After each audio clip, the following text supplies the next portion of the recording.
Good afternoon. My name is Harold Walker. I'm here to reflect on Module 4.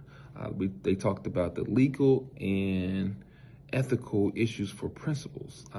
During this module, it has some extremely valuable tips, articles for me as a new principal to even consider. Just looking at the first, one of the articles talks about the top 10 characteristics of an awesome 21st century leader, and the first characteristic was honesty, integrity.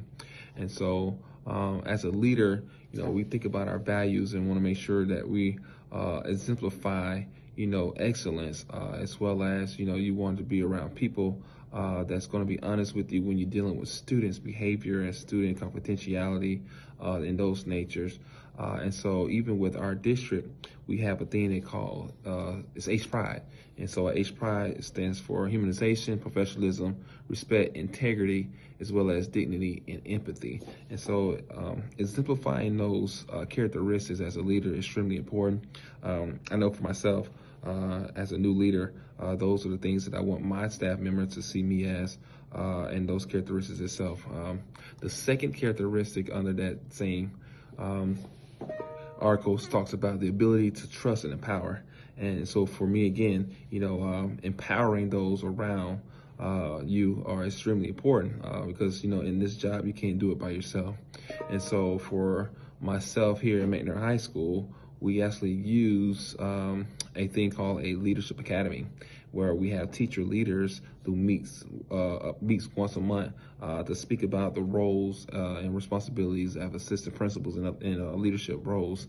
And so they're able to not only be exposed to these roles, but they're able to kind of get some of those roles themselves, so they'll be able to speak to that inside their interview process, things of that nature. I did also want to speak about the success of a leader, and especially a principal coming in from a different, maybe a different school or just an environment itself.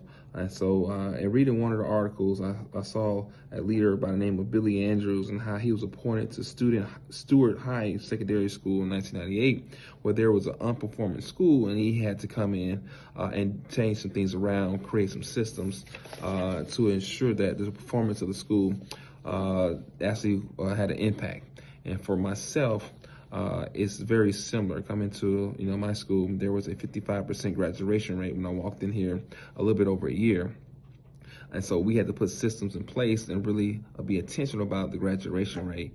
And so from there, we're at a 77% as of last year, and we projected to have 81% from this senior class, as well as changing the culture of a school. And so looking at the behavior, looking at the systems, progressive discipline, restore the practices, how kids are moving through the class, the logistics of the building, the operation of the building, all those things that, had to be studied, and we actually have some kind of intentionality and systems to put in place to ensure success. And so for me, again, in my position, we were able to decrease suspensions of about 30%.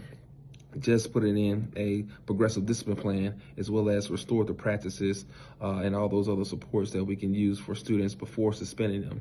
Our attendance rate went up. One reason why our attendance rate went up because we had attendance policies, whereas if you check in after 8:30, you had to check in with a parent, as well as we had tardy weeks every period, every day. And so in closing for Module 4, I believe that ethics and legality of a principal looks the same.